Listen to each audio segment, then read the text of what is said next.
Imagine this. You're sitting in front of your computer screen. The trade is live. The price is moving against you.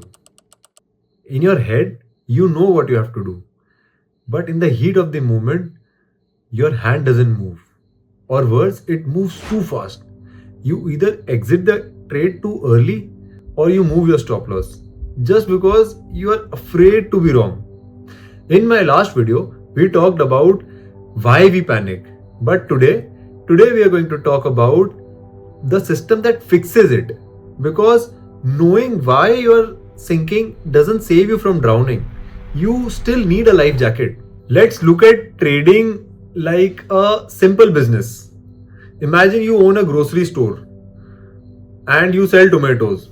And on a random Tuesday, you find out that a box of tomatoes has gone bad. Now, do you sit there and cry, or do you pray to the market gods to make them fresh again? No, you're not going to do any of that. Instead, you will throw them into the trash because it is an expense. It is the cost of doing business. Similarly, your stop loss is like a rotten tomato. If you cannot accept a rotten tomato without your heart racing, then your position size is too big. Professional trading is actually very boring. And if it is not boring, then it is not trading, it is gambling. Now I know what you're thinking.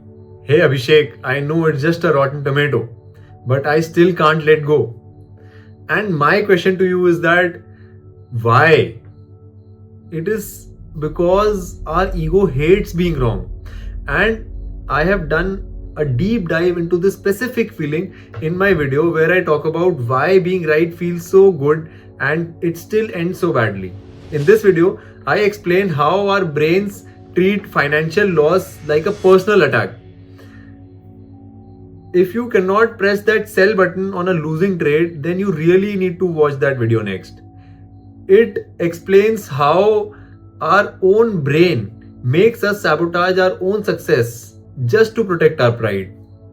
But stay with me, because understanding ego is one part, but you still need a physical way to stop it from taking over, right?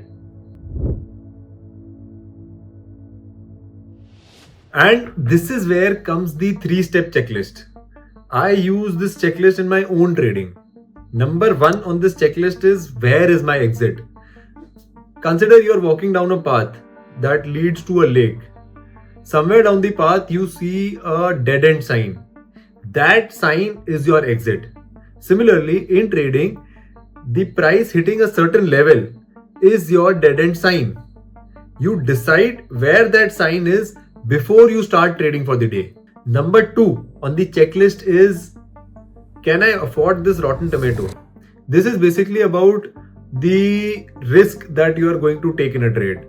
It is the literal money that you will lose if the above exit is triggered. I don't want you to think in percentages. I want you to think in real money. For example, let's say if your exit is at 10 points and you have 100 shares, then you are risking 1000 rupees. Now ask yourself, if I lose this 100,000 rupees right now, will I be able to sleep tonight?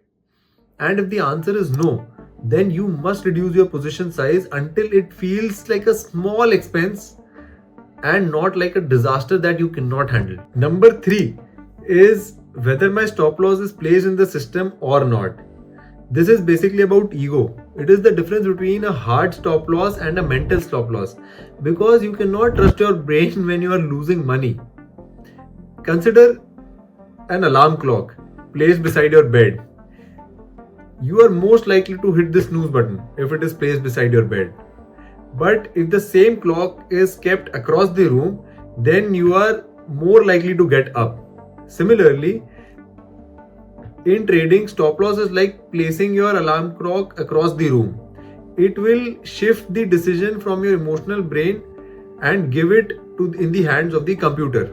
Never use a mental stop loss, because your brain is a world-class liar when it is under pressure. Let the computer do the work for you. So next time, before you press that buy or sell button, I want you to pause. Literally, I want you to take your hands off that mouse and ask yourself these 3 questions.